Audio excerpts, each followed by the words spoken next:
metal fitting into the buckle of the strap to tighten to release and lift the upper portion of the buckle.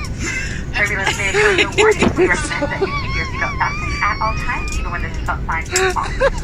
In the event of emergency, and brace. Refer to your safety features card for your brace position. Do not take any carry-on items with you during evacuation and follow the directions of the flight crew. There's a total number of each aircraft. There are 4 window exits located in cabin window wing, 2 emergency doors located forward, 2 emergency exits located in the rear. Please take note of the signs near to you along with all the exits to be aligned to be right behind you. Should power off for emergency occur, floor level lighting will come on automatically and all exits will be indicated by illuminated sign. Now should the cabin pressure change, full washroom mask will automatically drop from the panel located above you. Remain seated, immediately pull the mask towards your start to blow up. Place that bright yellow mask over your nose and mouth, ensuring you have the elastic strap. Pull on the TV set at the front to tighten. Please put on your own mask prior to assisting others.